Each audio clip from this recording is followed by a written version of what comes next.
welcome everyone, and I hope you can hear me. So if you can hear me, could you start typing in the chat box?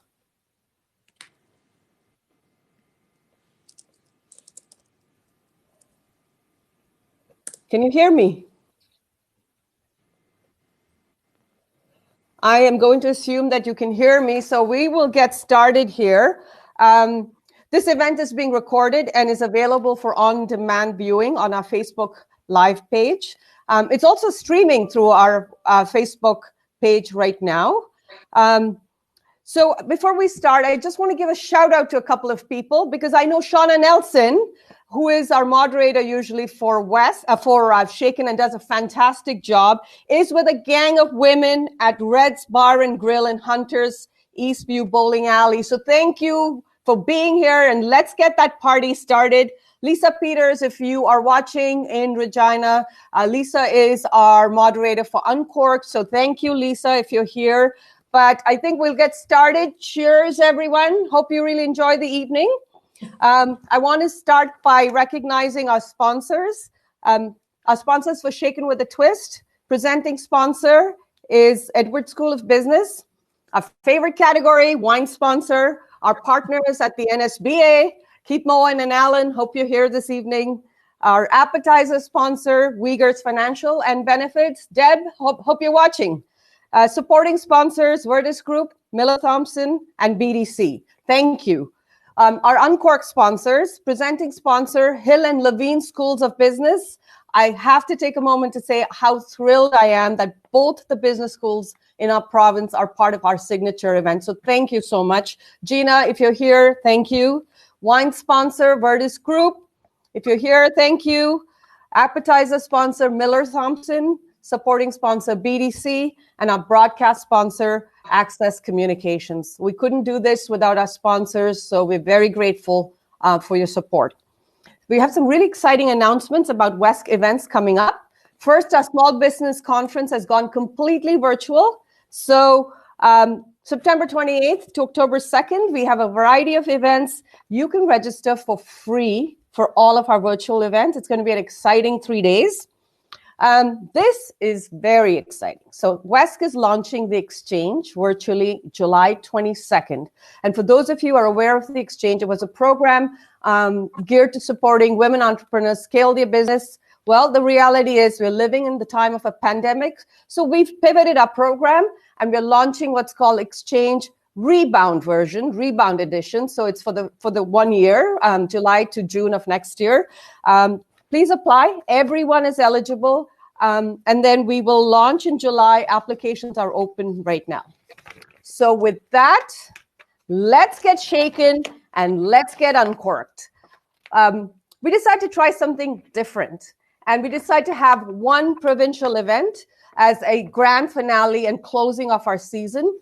And who better to feature than the minister, our minister for status of women, a woman who's a champion for entrepreneurs, for women business leaders, for women generally, for entrepreneurship generally, and a big, strong advocate for innovation in our province, the Honourable Tina Beaudry-Mellor.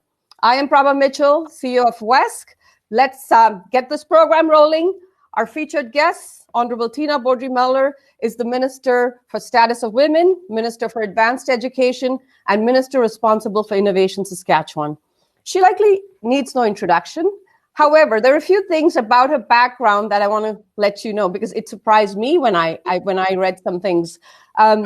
She, it's all good things. She was elected in May 2016 and became a member of Premier Mo's first cabinet in 2018. But I don't know if you knew that she was an academic and was an instructor at the University of Regina for many years. She was a political analyst for media, in particular Global Regina, I think for several years, reporting and analyzing elections. Chair of Equal Voice. So I looked that up. Equal Voice is a group and a program dedicated to promoting women in politics. Last but not least, she was an entrepreneur and owner of a small management consulting business doing policy work. So Minister, Thank you for making the time to be here this evening, and let's have some fun while we have this conversation. Well, sounds great. You were born in Alberta and then moved to Saskatchewan in grade 4. And I thought to myself, boy, am I glad she told her parents that Saskatchewan is really home.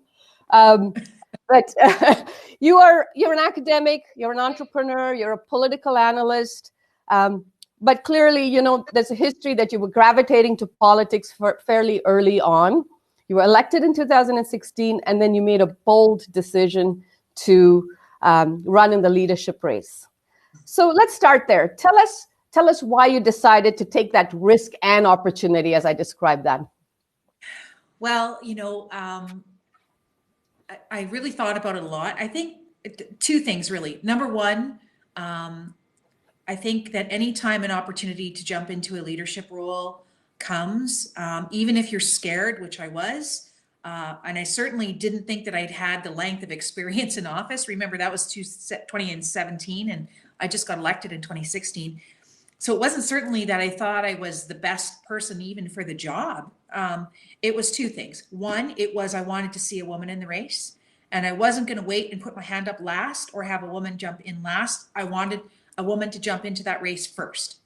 And second was I did think that maybe I could add some value to the debates and to the conversations, and maybe to stretch the contours of things that I thought we would talk about. So those are the two things. I never thought I was going to win, to be honest with you. And I often think back to that and think, well, why would anybody do anything if they didn't think they were going to win? But winning wasn't actually the point. And in the end, I actually won a lot. And it was an amazing experience. And one of the best experiences of my adult life, I would say, for sure, hands down. Yeah. Yep. No, that was great. I think victory takes many forms. So it resonates when you say you won many other things. And I think we see that. We see you living that. And we're grateful to have a champion in you. It takes me to the next interesting question. I looked it up, and there are 61 members in the Legislative Assembly, and 15 of whom are women. So women account for about 25% in our government. That's a very, very small number. And clearly there is an imbalance. So if I were to ask you to describe a few of the challenges that you experience as a female politician, what would you say? I think one of the hardest things about running for office as a woman, and I think it might apply to some non-traditional candidates as well, whether they're male or female, is the nomination process. By far is the number one hurdle. It's really the initiation process. Many women don't have a political background. You know, we don't. Many of us don't spend our time at the golf course with you know, sort of the networks that a lot of men do. And so that was a challenge. The nomination was a really big challenge, and the nomination is a challenge for most women who run for office. It's the initiation, right? It's the hardest thing to do. And if you don't already have those networks established, it's the hardest piece to break into. The other challenge, it would just be, I think, and it's changing, Prabha, I do want to say that it's changing, is the parenting role. And why I say it's changing is I have many colleagues who have young children at home who are male, and they do struggle with work-family balance. And they say it's real, like the work-family balance issue is real. Now, some of them have partners who stay at home with their children, which makes their life both more difficult and easier in some ways. And I want to be very careful here because many of my colleagues travel. And so they leave on Sunday night and they travel and they live here pretty much till Thursday or Friday. And then they go back, which is really hard on their family life. So when they get back home, you know, they spend Friday in their constituency office. They spend Saturday probably going to events. Sunday, they turn around and come back. And I think that's really difficult. But what's an advantage about it is when they're here and they're full on. The challenge for me, and I think it probably would be the same perhaps for my male colleagues in Regina with younger children on both sides of the aisle, would be that like life doesn't change when session's on. So I still have to get home and make dinner, and I still have to get to the basketball game, the football game, the volleyball game, all those things don't change, right? Getting everybody out to the door in the morning. I don't get to just check out and sort of focus on my work. I have to really figure out how I work differently to keep all the balls in the air. And I want to be clear that I do have male colleagues who do that too, right? Who are trying to keep all that in the air. We've all had this conversation. That some of my colleagues who travel like that they travel and then they can just focus for 4, these days a week, that's all they do is they work. And then they go home and all they do is family. But that's the balance, I think, and that's the challenge. And I think the final challenge is I think unfortunately, I still do think it's the case that women have to prove that they're competent. They're not assumed at the gate that we're competent. We have to work really hard at that. We assume that men are competent until they prove they're not. And I think unfortunately, I think that's still true. You know what, it's interesting you say that, because the things you're mentioning around the balance with childcare, around the fact that women really have to work hard to prove themselves, those are struggles or challenges that women experience everywhere, right? In every sector, in every professional group or non-professional group. So that's interesting. That's a very common challenge. And I think we can all relate to that. In that same way, Minister, it takes something else to be a politician in some ways, right? Because you are subject, like you've got your public persona, you're subject to all kinds of rants on social media. I mean, you can't just like lose it. You can't have a meltdown. You can't phone people and swear at them because they're doing that. Like, you've got to keep it all together. So, man, I'm glad I'm not a politician. But how does this work? Tell me what builds that mettle, that character, were the experiences life-changing or defining moments in your life that kind of built and shaped that tenacity and resilience? I have a couple. I think when I was working on my PhD, I had a PhD supervisor who had a reputation for being really hard. And she was a very, very strong academic, but she was also very bristly. And it just so happened that I had this brilliant idea that I was going to work on my PhD with twin toddlers at home. Who does that? But I thought it was a great idea at the time. And of course, at the time, we also had a small business, my husband and I. And so I was teaching. I was trying to do a PhD. I was trying to be a mom. And we had this small business. And my husband at the time had a full-time legal career. And as it always happens, I had been working really hard on my thesis defense and preparing for it and talking to my supervisors about it. And just in the week leading up to my thesis defense, my comprehensive examinations, everything fell apart, right? One of my kids got sick. There was trouble at the business, like just everything that could go wrong went wrong. And so I contacted my supervisor and I just said, this is what's going on. Can we put this off? And she said, no. And I was really mad at her. I thought, you don't get it. Like, you are so cold.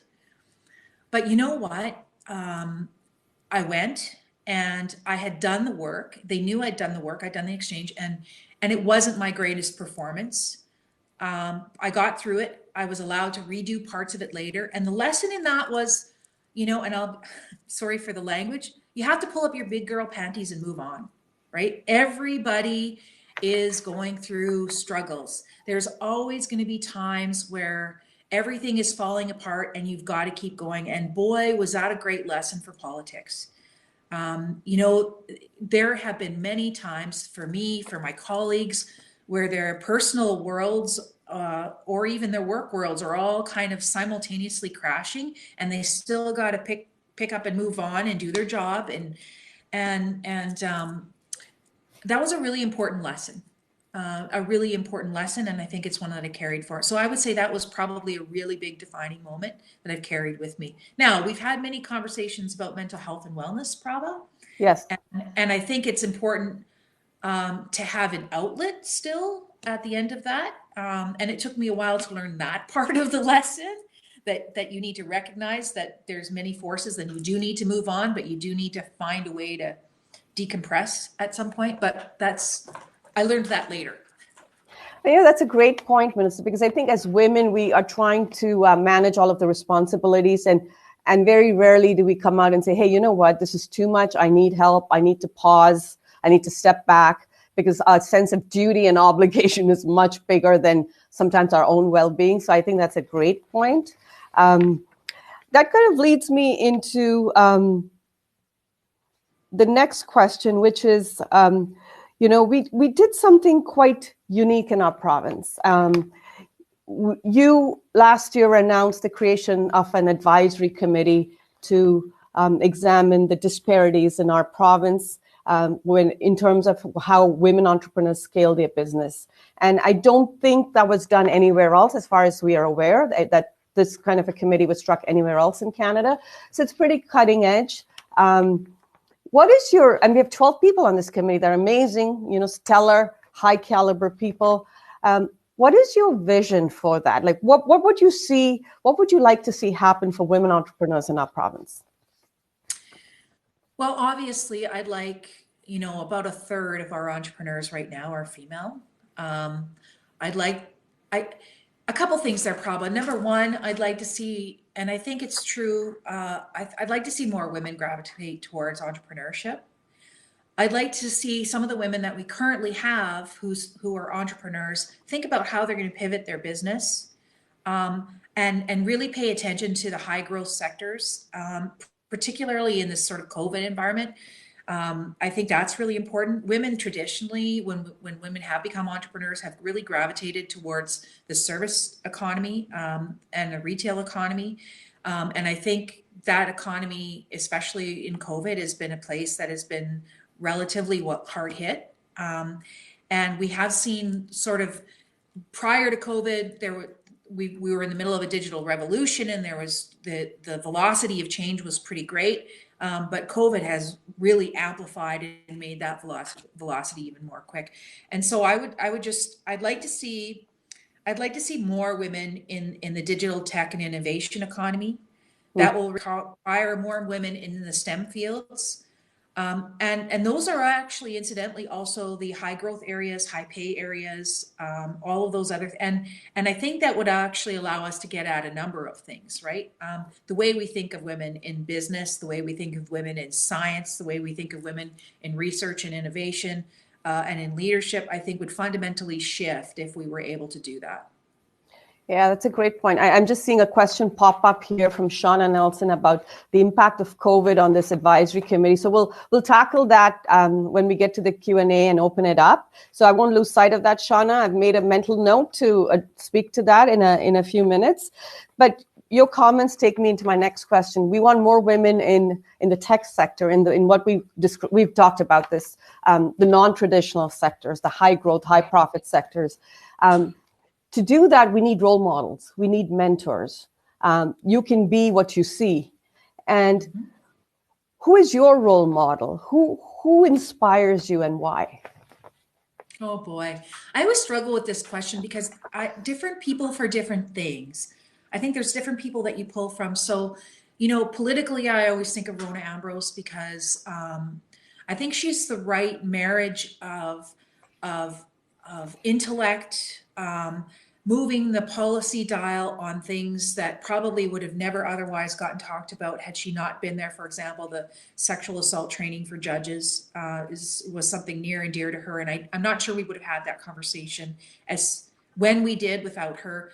The balance, it's really difficult to strike the balance. Hillary Clinton, for when anyone thinks of her politically, was a very, very intelligent woman, but came across as abrasive and hard.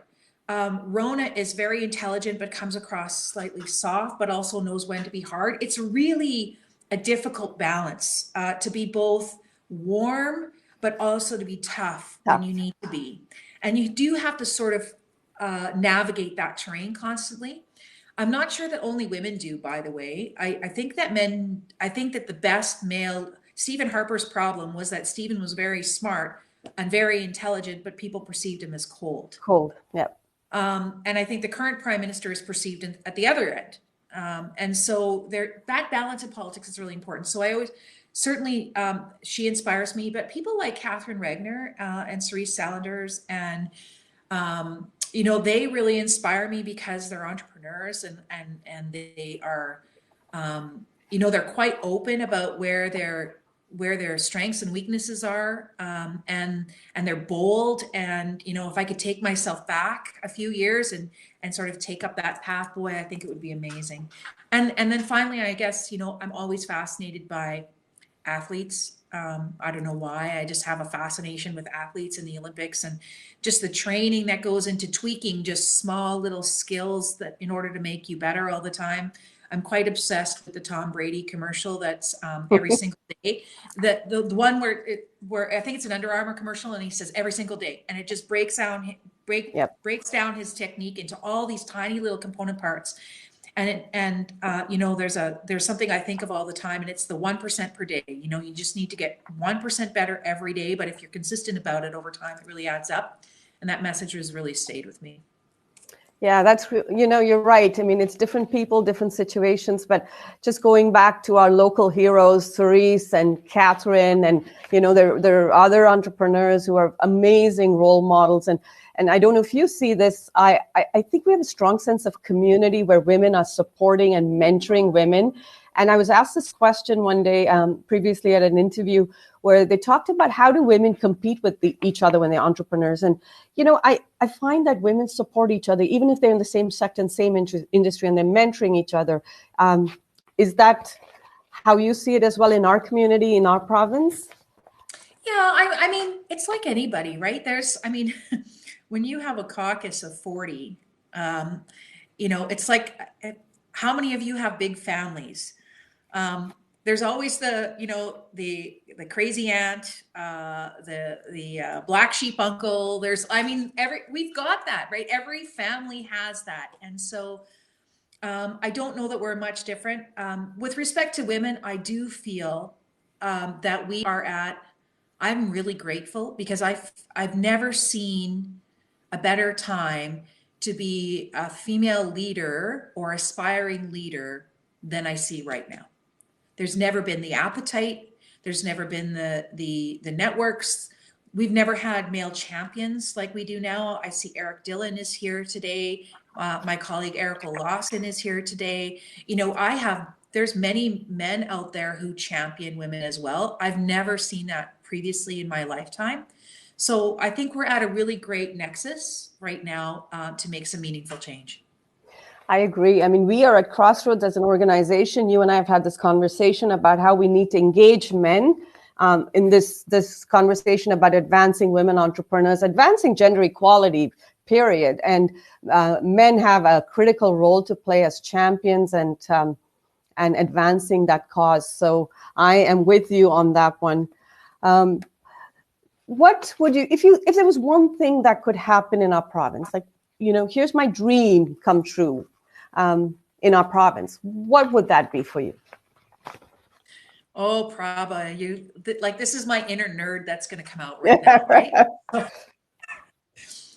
I would like to be known as the innovation hub of Canada. I'd like Saskatchewan to be known as the innovation hub of Canada, which would mean science. We have some great research facilities here, but if we were known, we have some incredible opportunities in ag tech.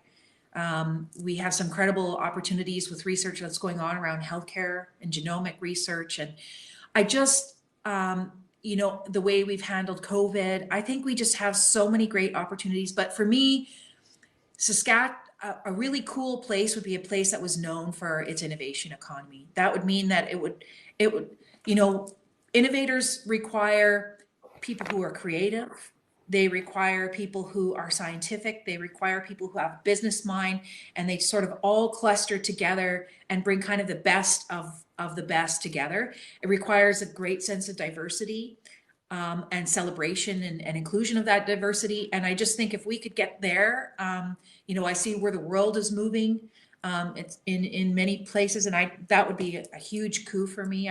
Because if you have an innovation economy, you always have growth opportunities, right? You always have growth opportunities. And there's also a special place for your education system, your K to 12, your advanced education. There's always going to be room for entrepreneurs, creative people. I just see that would be, if Saskatchewan could be known as the innovation hub, that would be incredible.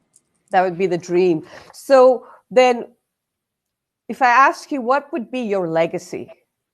Would you have the same answer? I don't know.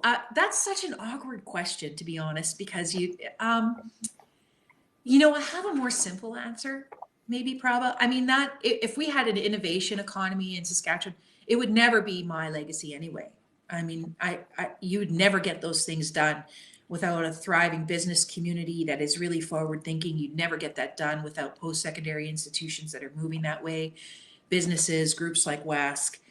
So that's really a team effort. That's really a collective effort. My own legacy is actually way more simple than that and probably boring, but it's true. At the end of the day, if something happened to me tomorrow, I would just want my kids actually to say, my mom made a difference. Not just as a mom, but as a member of the community writ large. My mom made a difference. My mom did some cool things. That would be, and not just like singing Metallica in the car or taking them to a Travis Scott concert. I mean, like, my mom did some pretty cool things. I'd be happy with that legacy. I totally get that, because when people ask me this question, I always go back to being a mom. And I talk about, what will my kids say as part of my eulogy? Will they say, I was a good mother, like that.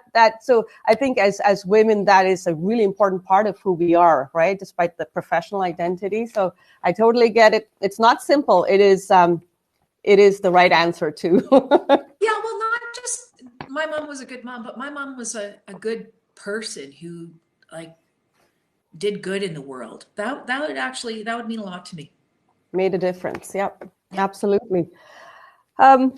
I'm going to end with a personal question about sort of what your day looks like, but then I'm going to ask people to send in a few questions, but we're not done yet, because it's going to be like a fun firing round with the minister in a few minutes. But I'll ask this question before we take questions from our audience. And the last formal question is, describe a day in the life of Tina Beaudry-Mellor, mother, friend, neighbor.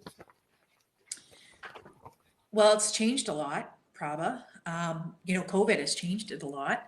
I don't do 8 to 10 events a week anymore, which has been really a pretty radical change in my evenings, to be honest with you. That was really quite.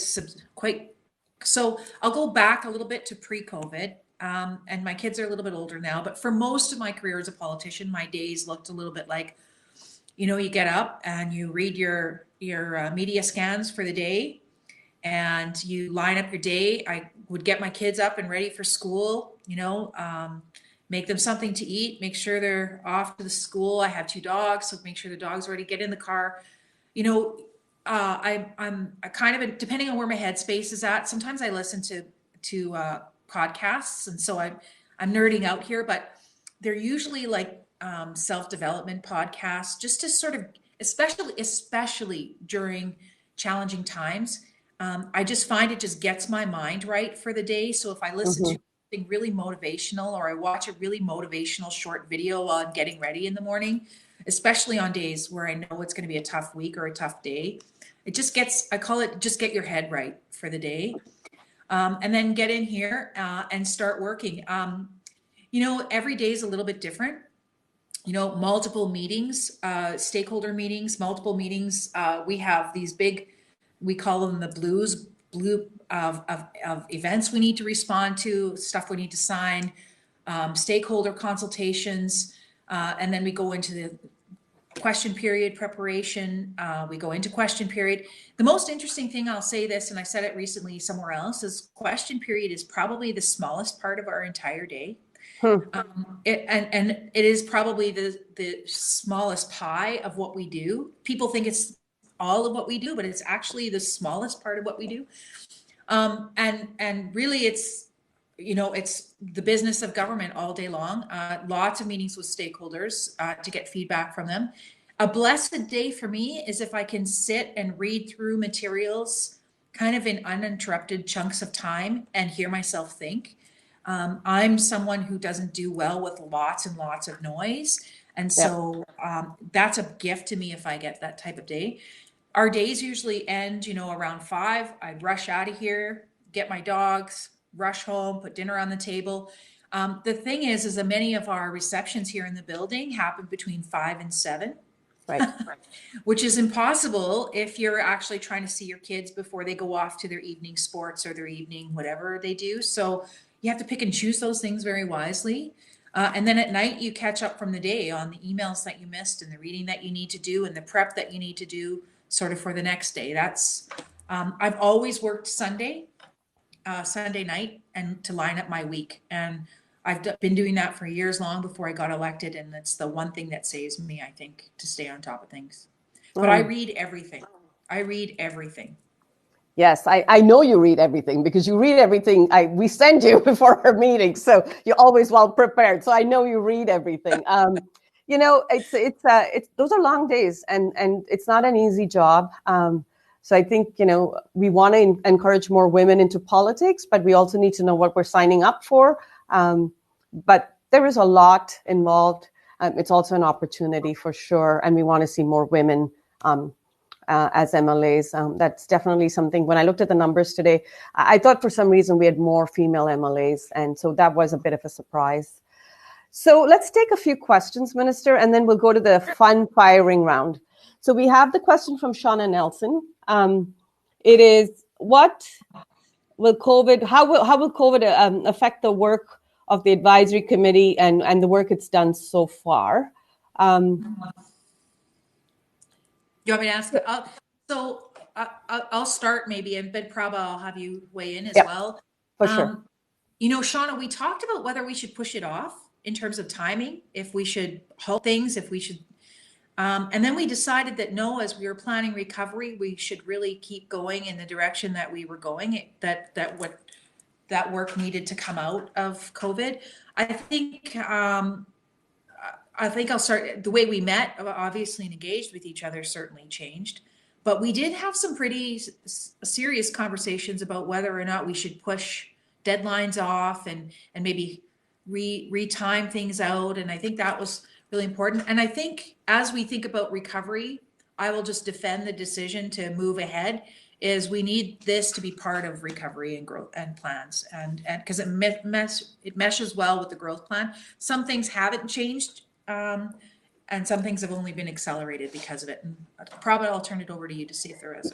Yeah, I agree, Minister. I mean, I think it was important for us to stay the course, but we have pivoted the work of the committee a little bit, Shauna, to address what needs to be done in the short term to get us through recovery. So the long-term recommendations actually will also include some recommendations around recovery in relation to the 3 major areas: creating awareness, influencing policy, and access to capital, mentors, and networks. So there has been a bit of a pivot in the work of the committee, but I think it's important for us to stay the course, like the Minister says, because we need to get beyond recovery to growth again.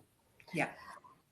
We have another question. What has been your biggest challenge as a professional woman?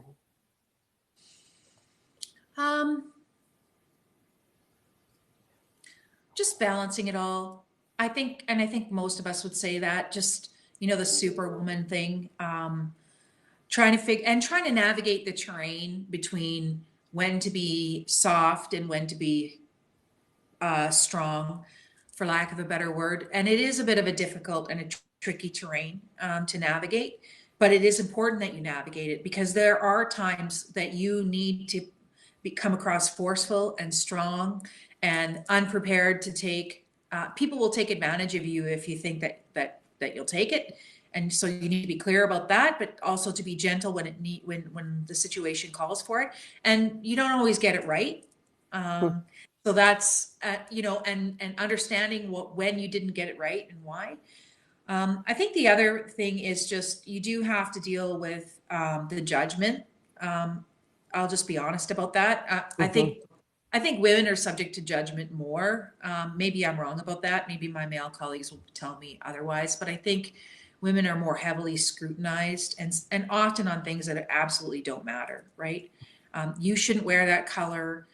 You should wear lipstick. You shouldn't wear lipstick. Like, just sometimes my chief of staff gets advice on what I should wear and do all the time. It drives her crazy.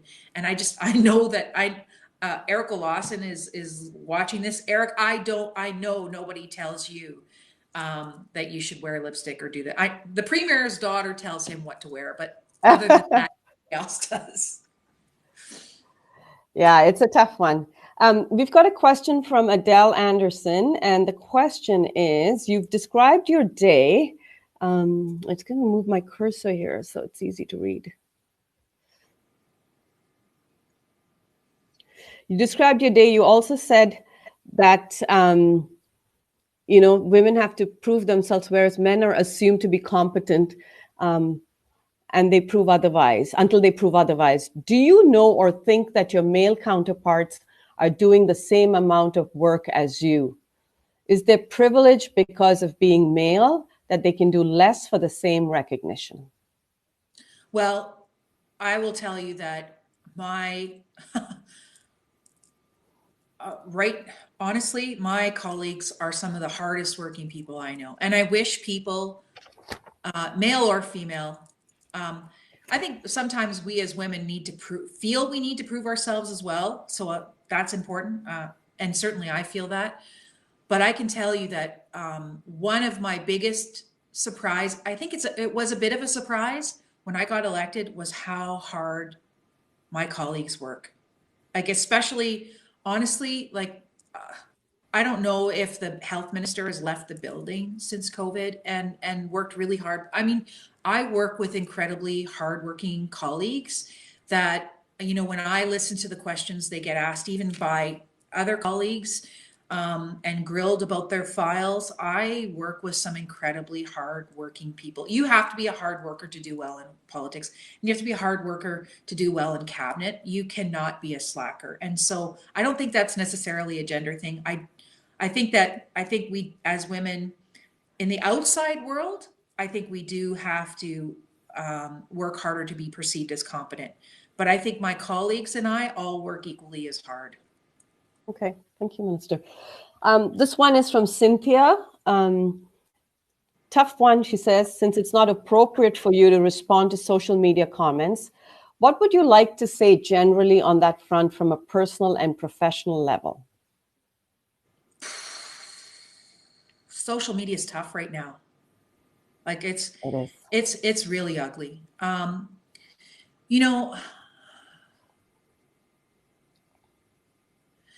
I hate the piling on, and I hate the meanness. I really do hate the meanness. And people seem to be getting meaner on social media all the time. This is not to distract, I think, from some really important conversations that are happening. But the way that people interact with each other to make points, to take cheap shots, to do drive-by smears, to shame, to pile on, I think it's really, I really hate it. And I really think that it's contradictory to, on the one hand, and some of the same people do it, to champion mental health and wellness, and then to be so horrible to each other, and especially on social media. And I guess if the question was really what would I say generally, for people to just be careful about piling on, and just be mindful about piling on. Sometimes it's more important to encourage the kinds of behavior you want to see in the world than to bash the kinds that you don't. And just to be careful about that, because I really am worried about group shaming and its impact on mental health and wellness. This is not to say that there aren't some very important conversations going on. There are.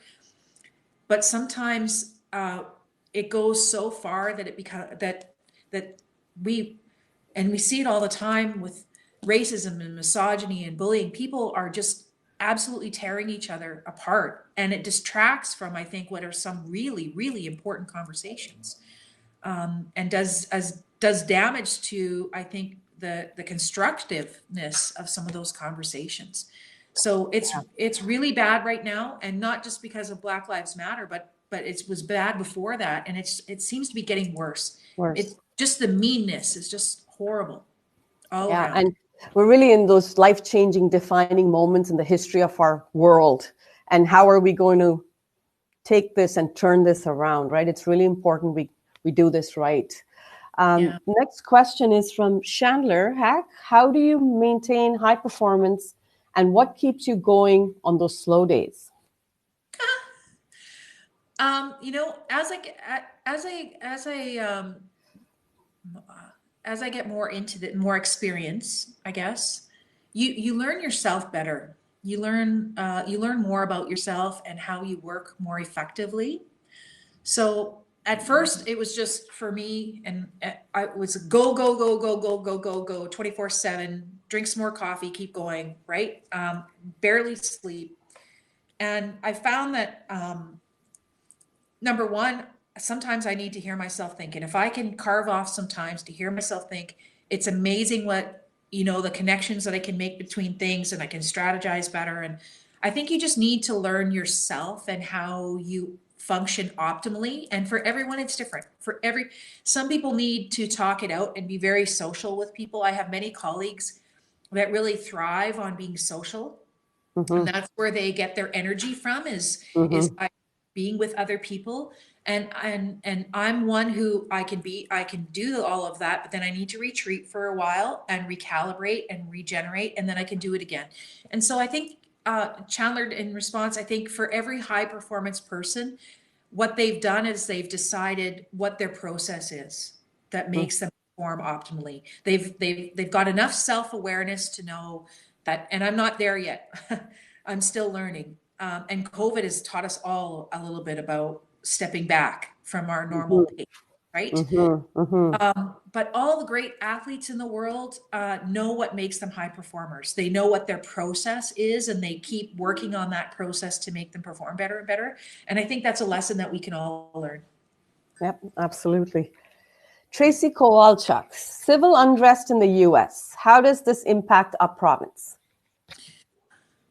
I don't think anything going on in the world doesn't impact our province anymore.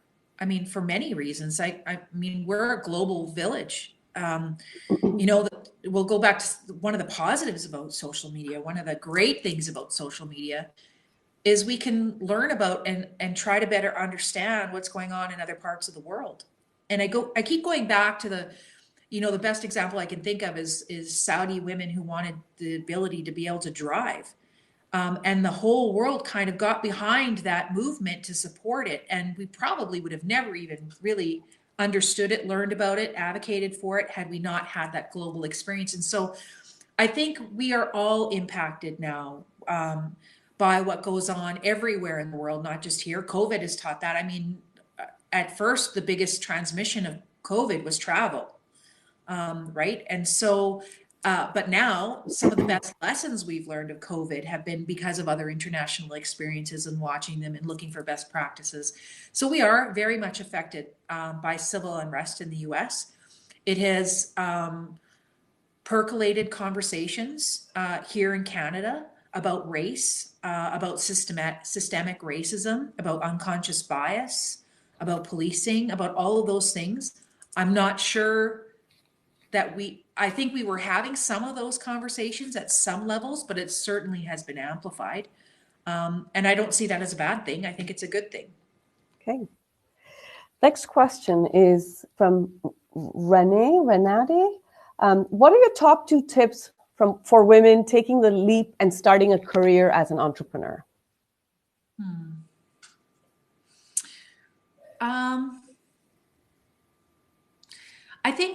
I think number one, look for an industry that is going to have high growth potential.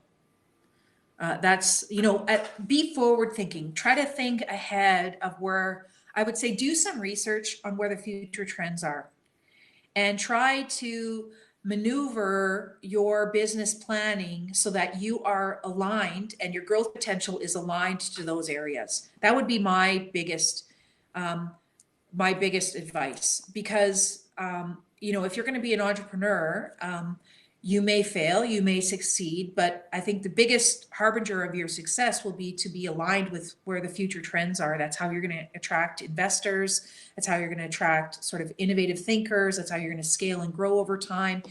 You certainly don't want to be looking backwards. And so that would be my biggest advice.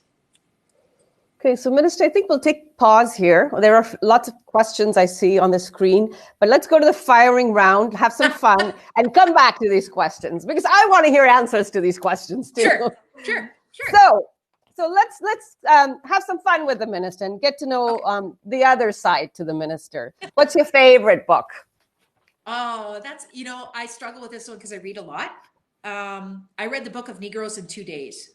And I don't know if you know how big it is, but it's a big book. I read it in 2 nights.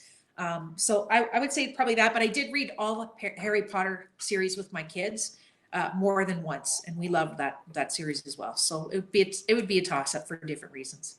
So avid reader. I'm an avid reader. Yeah. Very much. If you could meet one famous historical leader, who would that be? I keep thinking about Churchill lately.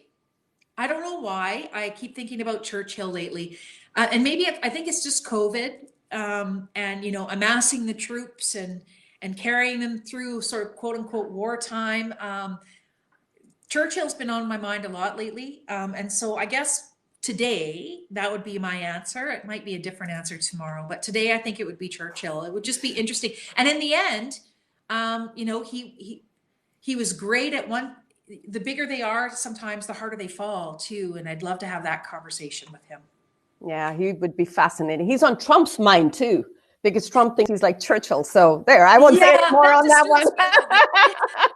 I don't want to be associated with that. No, I don't want to go down the path. I'll go down a bad branch now. Oh God, Trump. Anyway, that's another rant for a different day.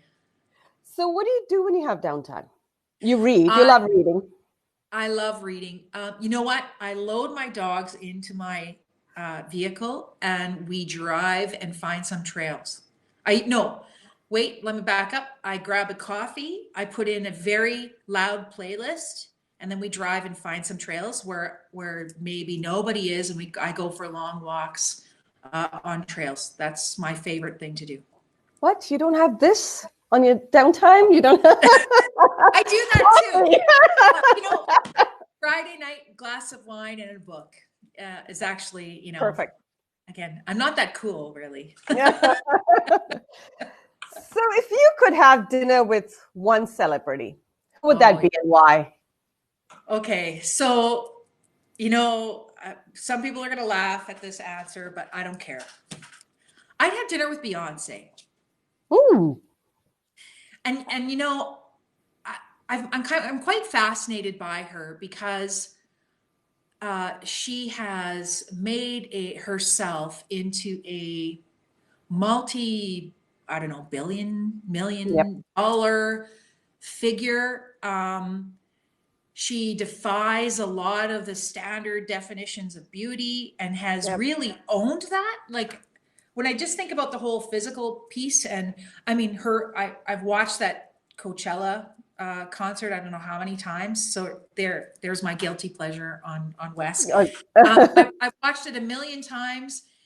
To just command a stage like that and to make a political statement like that and to have built yourself into such an icon that you can do that. I can't imagine what an African American woman in business she is a bit has gone through to get to that stage at Coachella to make that statement and not look like the classic sort of Barbie doll. I mean, it's really quite incredible. I'd love to talk to her about that. Her relatively public personal life struggles in marriage. I mean, just, I don't know.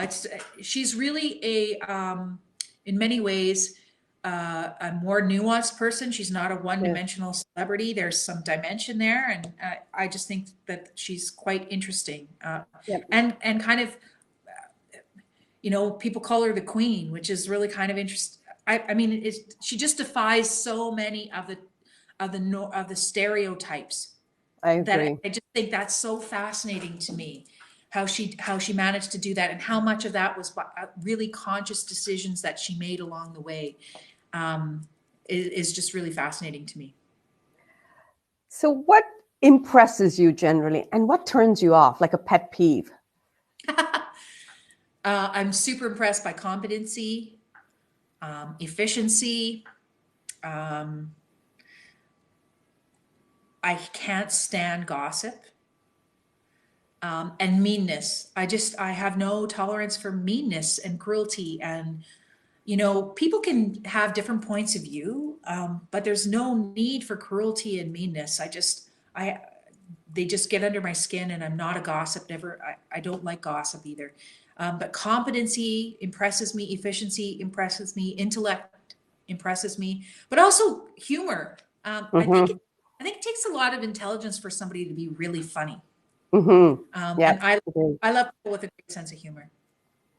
Okay, so my last question in the firing round: how would your friends describe you? Oh boy. Well, there's this joke among some of my closest friends that nobody thinks I'm funnier than I do, because I laugh at my own jokes. I think I'm actually pretty funny, and I laugh at myself all the time, and I laugh at my own jokes. So they would say that I have a terrible sense of humor, but I think I'm hilarious. They would say that. They would describe me as hardworking. My enemies and my friends would say I'm really impatient. My kids would say I'm really impatient in life, and it's something that I really do need to work on. I have a quick mind, and so I have no patience for things that take too long that I've already gotten.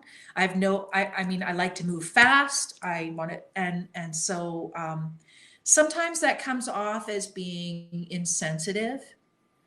And I think that that's really, yeah. And those, that I regret when my impatience gets in the way of being sensitive to other people's way. So that's something that I don't like about myself, that I need to work on, and probably enemies would say too. The flip side of that is we need some level of impatience when you're in government, so you can move things along quickly. So I see that as a strength. Yeah, well, stop being in government and being impatient. I'll tell you that. Okay, so let's go back to these questions. I think we have a whole bunch here. Do you ever get tired of the politics in politics? How do you and our government ensure we don't get caught up in the politics of politics? Oh, well, I'm just going to grab my mouse here. I have to be honest. And who asked the question? I don't have my glasses. Shauna. So, Shauna, I think, I think we all have family politics, right? There's politics in our family. It's really not that much different. I think I do, however, I think you have to remember my background. I like the strategies of politics a lot. That's my background. I enjoy that. I enjoy thinking about political campaigns. I enjoy thinking about how to align things and strategize. And so those things I really like. The politics of the politics, I think you're going to get that anywhere. It doesn't matter. You're going to get that in your workplace and in your family life. And I think you just need to navigate those things as best you can. The next question is from Kenzie.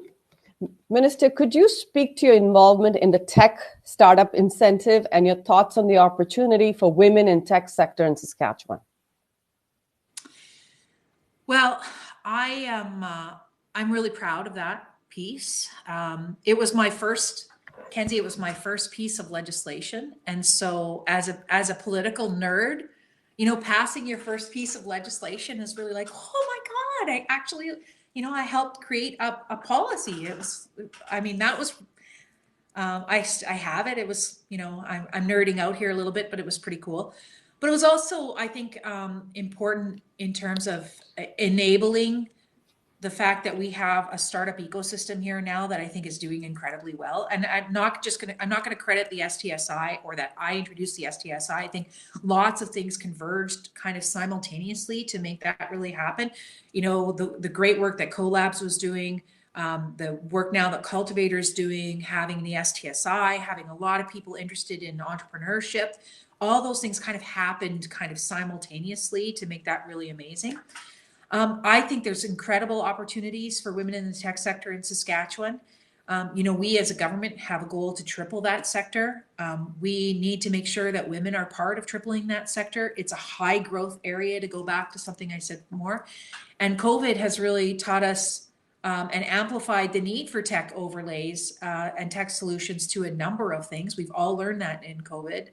We're doing this session virtually. So the opportunities are great. And I want to make sure that women are part of those opportunities. This is from Eric Dillon. Hello, Eric. How will the move towards virtual work environments impact all of us as leaders and our ability to connect with and inspire others? I can honestly say that I have never engaged one-on-one with stakeholders like I have during this pandemic. And I would say in politics, right now, typically at this time of year, I'd be on the road. So because I make it a point, after session to get out to all of my stakeholders. We have about 70 post-secondary institutions of varying forms across the province, and I'd be on the road going to all of those. And so right now, the work environment means that I have actually been talking to some of those stakeholders every week, sometimes twice a week. I don't have the travel issue that takes away, so it has amplified the opportunities for more regular engagement that probably wasn't there before. And so I actually see that as a bit of a bonus. Mm-hmm. I see, this fear that people would be less productive if they were working remotely. I think it's been blown open. The people who were not productive at work are also the people who are probably not productive at home. But for the gross majority of people that were productive at work, they were also I would say they're also pretty productive at home, and it's blown that wide open. And it's also, I think, changed the sort of needs for bricks and mortar. It makes us rethink our bricks and mortar and our work environment in much different ways. But on the engagement piece, I honestly, Eric, I think it has blown open the doors for a better level of engagement in some ways than in others. I do miss hugging people, though. I'm a hugger. I miss that. It's one of the first things I'm going to do when people feel comfortable again, is just hug everybody randomly. Yes, with you on that. Really do miss that. Really, I do miss meeting people in person too. Yeah. The virtual glass of wine is not the same as an in-person glass of wine. Well, the president of the U of S said to me on one of these calls, he said, "God, I'm getting older with every one of these calls." It's tough to look at yourself, yeah, right? In these, that's painful. So Tracy has another question. Tracy Kovac, what are the important aspects of leadership in this new business environment as you see it? Certainly the ability to think ahead. And to think of what's coming, and not necessarily what is, but what's going to be next. I think COVID has really amplified that. Listen, we're all going to get out of COVID at relatively the same time. I think Saskatchewan is going to be at an advantage because I think we're further ahead than many, many other places, including here in Canada. We're way further ahead, and we'll be in a competitive advantage. But outside of that, it's going to be a matter of weeks and months and not years. Pretty much the world is going to get out of COVID and the pandemic at about the same time, which means that your competitive edge is going to have to be really strong, and you're going to have a sense of what's coming down the pike way ahead of everybody else. And to be well positioned before that comes. And so that would be my advice to everyone out of this is a good leader today in business has to have that in mind, that what has to be 5 feet ahead instead of 2. Yeah, absolutely. We can take one more question if there is one more question, because I know I'm respectful of the minister's time. It's almost 6 o'clock. We have somebody typing a question.